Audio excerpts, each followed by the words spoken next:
This is the Christian Life Coach Collective, and I'm your host, Laura Malone.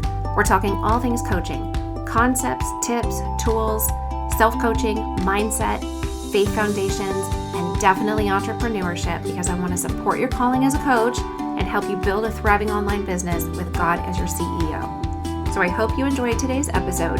Here we go. Okay, you and I both know that there's a lot of reasons that you might be afraid of starting your coaching business. And I'm just going to run through them real quick. I want you to give language to them. We're not going to spend a bunch of time on each one, but I want you to listen to what some of the top reasons people are afraid of doing it are. And I want you to think on it. I want you to think, which ones apply to me right now in this season of my life? And then I want you to think, have I been afraid of this in the past and I'm holding on to the fear, even though once I now think about it, I'm actually not afraid of the same thing anymore. So sometimes we bring habits and fears and belief systems from the past into the present. So ask yourself that. Number one is top, right? Fear of failure.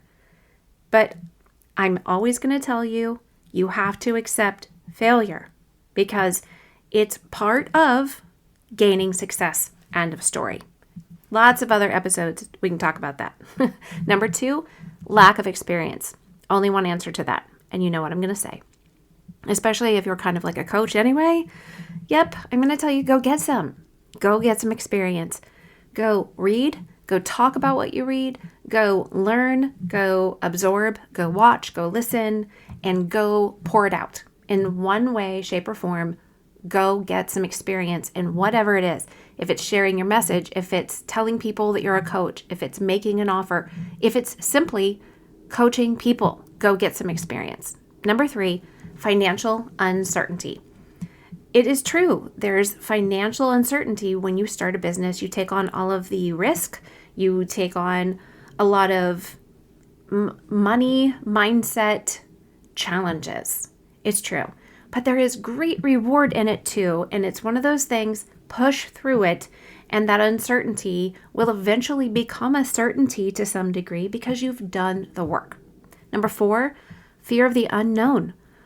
Well, that's going to happen in any area of your life. There's just so much you don't know. So you can't apply it to just this one thing. It's just such an unknown starting my own business or starting a coaching business. Well, not starting your coaching business still leaves a bunch of unknown in front of you anyway. So the more you press into the unknown of anything, the better you get at overcoming the unknown because it becomes known. Anything unknown can be known.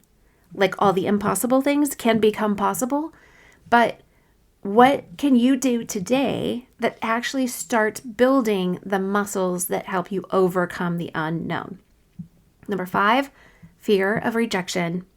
We just talked about this in the last episode, but mostly rejection is in your own paradigm. So you have to decide, are you actually rejecting yourself by never even putting out there what you do and starting a business so that nobody else even ever has a chance to reject you? Are you in a self-sabotaging cycle about what you're starting? Or maybe you're just not starting at all. And it's really because you're rejecting you and your calling, your opportunities, your ability, your capacity. You're rejecting those things because you're afraid of other people rejecting you. So instead of letting them reject you, you reject yourself. And I'm gonna call you on that, challenge you and say, you need to take that to the Lord. If that's going on, I understand it, which is why I'm telling you, don't let that dwell. Number six, fear of not being good enough, especially with the word yet. Okay, how about this? You're not good enough for the high bar that you've subconsciously chosen because it's so much closer to Mars than it is to Earth. But you can become good enough for something closer to Home Goods, Target, instead of the moon. Where are you putting your high bar? And why is it so high up there? You aren't good enough for so many things. This is just the truth. We're not all the same. We don't all have the same abilities, same calling, same capacity. We're not all going to win all of the time. That's a farce. It's not going to work out. So it's true that you are not good enough for some things, but in a lot of areas you are. And what if you're good enough to just build the next step? You're not good enough to build a 70-story building. You don't know enough yet, but you could go buy a bag of cement, okay? And add some water and start laying a foundation. You're good enough to do that. Get your truck, go to Lowe's. Okay, end of that. Number 7, fear of taking risks. Now listen, I hear you on this one. And then I married this guy. So I want you to think about risks you've taken in the past and find some things where you've taken a risk in the past and it actually worked out. And I want you to think on that and then lean into that with faith instead of fear, right? What did that feel like? And then on top of that, learn how to take calculated risks if you're not really a risk taker, so that when you take action, well, first of all, you take action because it's calculated and you've actually worked yourself through it.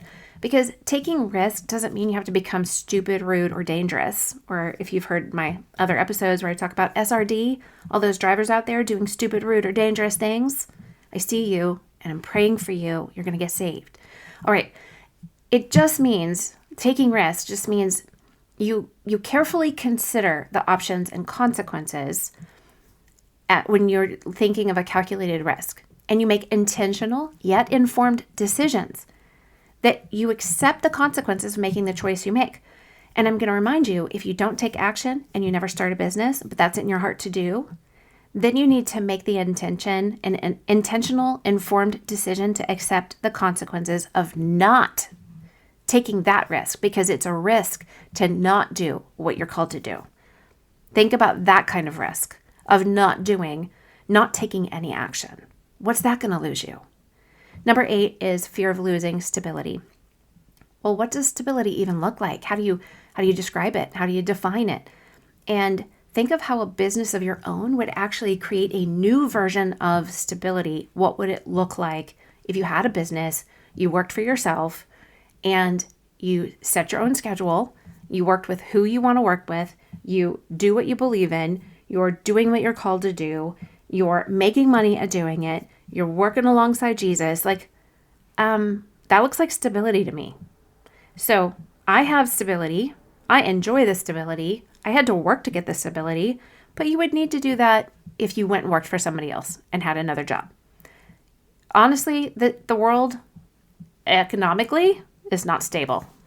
So what do you need to do to create stability, without leaning on the economic system of today? Number 9, fear of criticism. Well, I hate to tell you, but you're being criticized anyway. All day long, people are judging based on themselves. So why not do something that actually gives them something to critique? Let's give them something to talk about. Right, Bonnie Raitt? Let's give them something to talk about. Okay, I won't snap and I won't sing anymore. Number 10, fear of success. Yep, it's a major one, and a lot of my clients have no idea till we do the work that this is underlying and really creating sabotage. Duh. And sometimes that comes with associated fears of the fear of greater responsibility because of success, or fear of succeeding only to fail afterwards. And that's actually another episode we're going to talk about, fear of success. So I want you to think of someone you think is good enough to actually do what they do. Who do you know that you would say is great at what they do? And then ask yourself, were they born that way? I can tell you the answer. They worked past all of these fears that you're facing, and then they kept working at it. Because these fears are all part of life for everybody in some way. No matter what measure of success you attain, fear is part of life. It's not something we need to try to get rid of, overcome in such a way that we live in a utopia. That's not really the goal. The goal is to know that fear is there, but so is Jesus, and he's just bigger than that, right?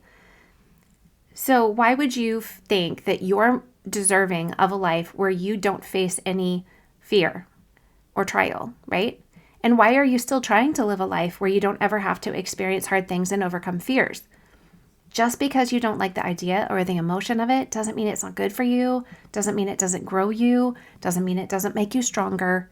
You can do this. I'm telling you that you can face fear and look at it, because you know what it is? It is just fear. And fear, it's something that you've created. It's not even like something you can just always blame the devil for. Fear is starting in your paradigm. And then when you continue to choose it, you stay with it, what happens is you help grow it. And you don't have to. You can stop that. And you can say, I don't fear success. I don't fear all these things anymore. I'm not going to live a life fearing failure or lack or uncertainty, rejection, not good enough, taking risks, instability, criticism, success. I don't live like that anymore.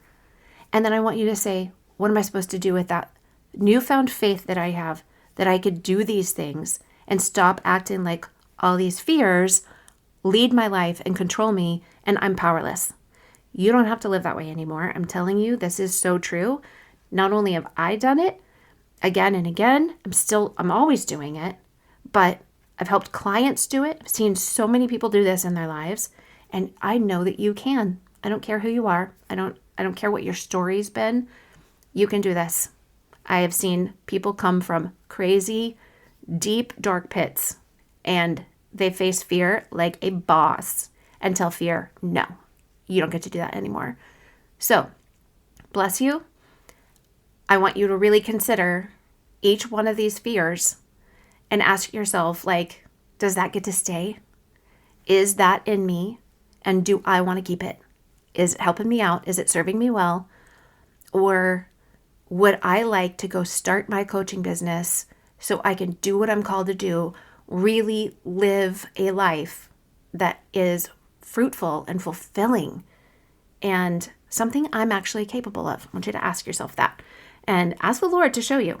He'll ask, seek, and knock. So go find a door. Have a great day. Thanks for listening, and I want to remind you to go jump into the Christian Life Coach Collective Facebook group. That way you can grab all the free tools that are there and enjoy a great community of coaches.